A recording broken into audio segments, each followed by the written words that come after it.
सरकार के गलत फैसले की वजह से आज लोगों को लकड़ी पे खाना बनाना पड़ रहा है, घरों में भट्टी बनानी पड़ेगी, चूल्हे तैयार करने पड़ेंगे, नहीं मिल पा रहा है, उपलब्ध नहीं हो पा रहा, उसकी पूरी जिम्मेदारी भारत सरकार और उत्तर प्रदेश सरकार की थी। ये दोनों अपनी जिम्मेदारी से भाग रहे हैं और ये सरकार तो पहले से लाइन में लगाती रही।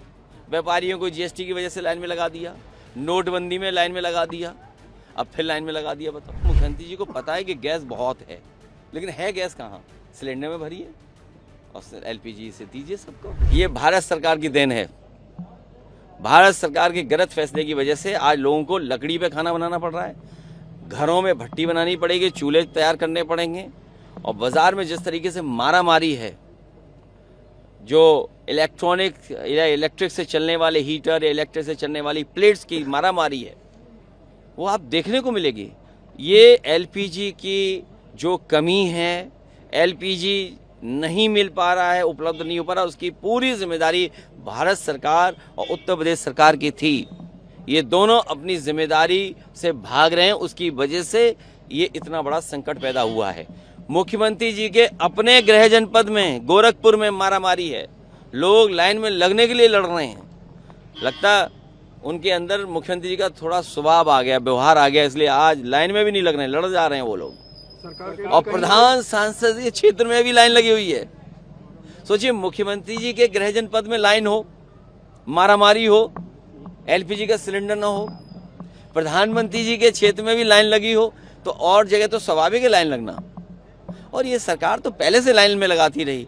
व्यापारियों को जीएसटी की वजह से लाइन में लगा दिया, नोटबंदी में लाइन में लगा दिया, अब फिर लाइन में लगा दिया। बताओ, सरकार कह रही है कोई कमी नहीं और जो भी भ्रम फैलाएगा उस पर एफआईआर। तो भ्रम तो सरकार ही फैला रही है। अच्छा, सबसे पहले फैसला किसने लिया कि कितने दिन में सिलेंडर भरा जाएगा?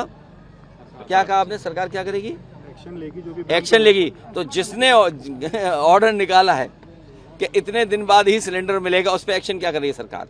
इसका मतलब सरकार ने भ्रम फैलाया है। ये भ्रम किसी और ने नहीं फैलाया। भ्रम अगर फैलाया है तो सरकार ने खुद फैलाया। क्यों ऑर्डर निकाला है सरकार ने? क्या सरकार उस अधिकारी, उस मंत्री को हटाएगी जिस अधिकारी ने ये भ्रम फैला दिया लोगों के अंदर? और सच्चाई ये आप नहीं बोल पा रहे हो, ये भ्रम फैलाया मुख्यमंत्री जी ने। ये भ्रम जो फैलाया जा रहा है मुख्यमंत्री जी, इसका मतलब मुख्यमंत्री जी को पता है कि गैस बहुत है, लेकिन है गैस कहाँ? सिलेंडर में भरिए और एलपीजी से दीजिए सबको। सर, प्राइम मिनिस्टर ने एनर्जी क्राइसिस पे भी कहा है कि लोगों को घबराने की जरूरत नहीं है। हम बताओ, प्राइम मिनिस्टर की माने कि मुख्यमंत्री की माने? दोनों इसी प्रदेश के हैं। इसका मतलब प्राइम मिनिस्टर और मुख्यमंत्री को मिलकर के जिस भी अधिकारी ने ये भ्रम फैलाया है कि सिलेंडर नहीं है, उनके खिलाफ कार्रवाई होनी चाहिए। और जो भी आप तस्वीर दिखाओ लाइन वाली, अगला नंबर आपका है। लखनऊ में लोग भट्टियां नहीं, अगला नंबर आपका है। अगर आपने लाइन दिखाई कि लाइन लगी हुई है कहीं, तो समझ लेना आपके खिलाफ भी कार्रवाई हो जाएगी, क्योंकि आप लोग भी भ्रम फैला रहे हो। भास्कर दिखा रहा तो कह रहा है कि ये गलत दिखा रहा है। नहीं, तो मैं तो भास्कर को तो अच्छा काम कभी कभी करता है। और जब इन्होंने हमारी जिलाध्यक्ष सूची निकाली, देखो भास्कर डर के क्या किया, बीजेपी की भी सूची निकाल दी, क्योंकि मैं तैयारी के साथ आया था।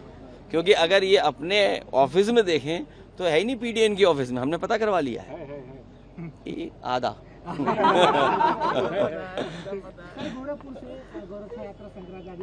मैं उनको बधाई देना चाहता हूँ जन जन को जगाने के लिए, और गाय सेवा के लिए, गौ सेवा के लिए काम होना चाहिए, और उसके लिए हमेशा तैयार रहना चाहिए। बीजेपी वालों के पास गाय नहीं है, ये पता है आपको? गाय हम लोगों के पास है। भगवान श्री कृष्ण से लेकर के हम लोग सब लोग गाय की सेवा करते हैं। आज से नहीं करते हैं, बचपन से करते हैं। पहली रोटी आज भी गाय के पास जाती है। इसलिए आप लोग भ्रम फैलाना बंद करो। अगर आपने भ्रम फैलाया तो आप पे कार्रवाई होगी। कई जो बिजनेसेस हैं वहाँ पर गैस सिलेंडर नहीं पहुँच पा रहा, वो लोग भट्टियों में दोबारा से काम शुरू कर रहे हैं। देखिए, ये पीक था जब शादियां होनी थी, रेस्टोरेंट बिजनेस पीक पे चल रहा है, कैफे पीक पे चल रहे हैं, और कई बड़े शहरों में बहुत ज़्यादा कारोबार है। ये सब पे असर पड़ेगा।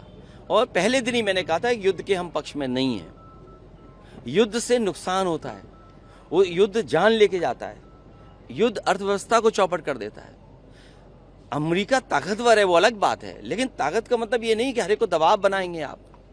कल आपके साथ भी संकट आएगा। और सोचो भारत कैसा कमजोर दिखाई दे रहा है कि कोई मेहमान उसके यहाँ आया, उस मेहमान के शिप को उड़ा दिया अमेरिका ने। मेहमान के साथ क्या व्यवहार हुआ है। ये बात नहीं है कि सीमा कहाँ थी, सी की कौन सी लाइन क्रॉस कर दी थी तब ये अटैक हुआ है।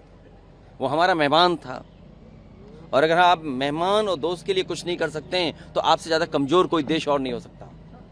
आपने अपनी कमजोरी साबित की है कि आप कमज़ोर हैं, और उसी का परिणाम ये है कि आपको एलपीजी नहीं मिल पा रही, गैस नहीं है आपके पास।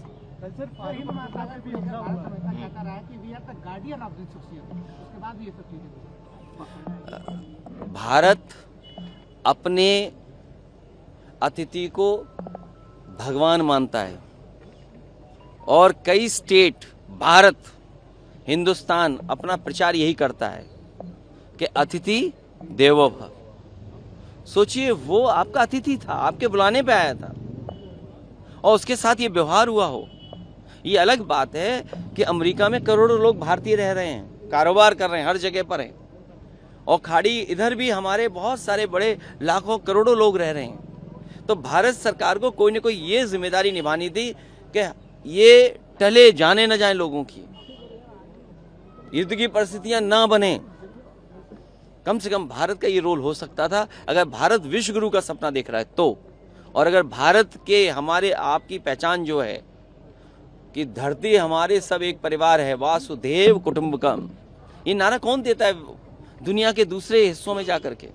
हम तो नहीं जा पाए इधर बहुत दिनों से। सर, कल फारूक अब्दुल्ला पर भी जो है हमला हुआ था। दुख है कि इस तरह के अटैक नहीं होना चाहिए, सुरक्षा का इंतजाम पर्याप्त होना चाहिए। और वो बड़े नेता हैं, देश के बड़े नेता हैं, और जम्मू कश्मीर जैसी सेंसिटिव जगह पर उन्हें राजनीति और लोगों के बीच में जाना पड़ता है।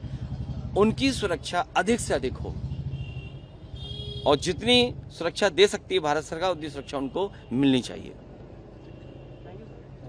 अब आप जाइए, भ्रम मत फैलाना सिलेंडर को लेकर के, नहीं तो लाल सिलेंडर लाल टोपी से घबरा जाएंगे ये लोग। पूजनीय शंकराचार्य जी से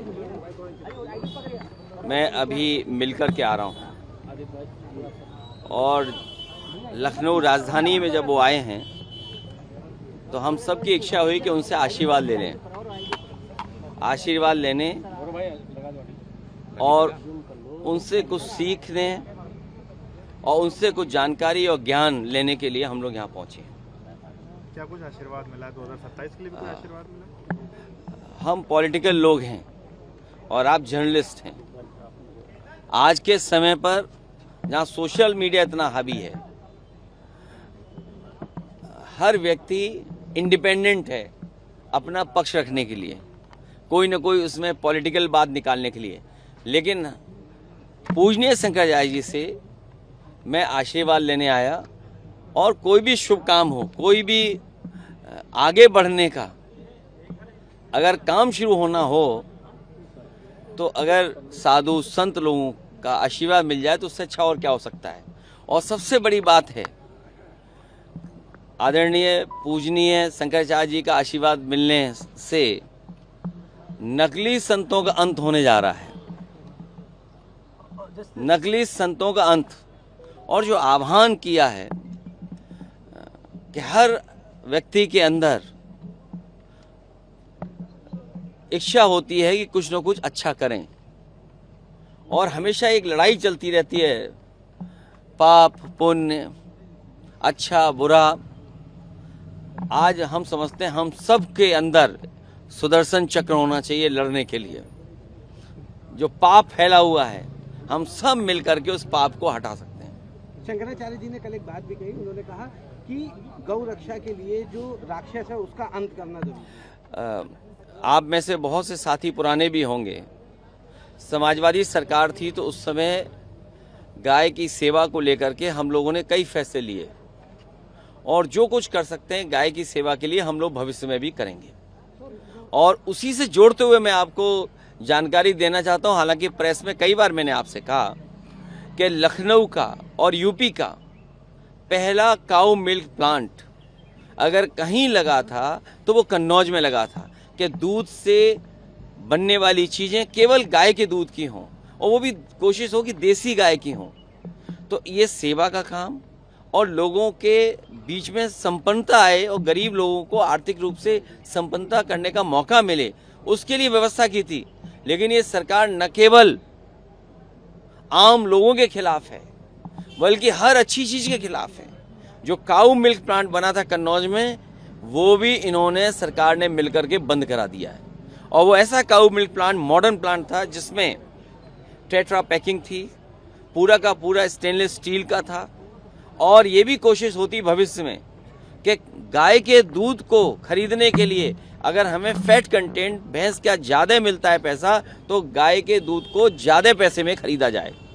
दोनों डिप्टी सीएम में से कोई भी डिप्टी सीएम नहीं आया, लेकिन वो समर्थन कर रहे थे शंकराचार्य जी का। देखिए, स्वागत करने अब राजनीति में इसलिए मत करो,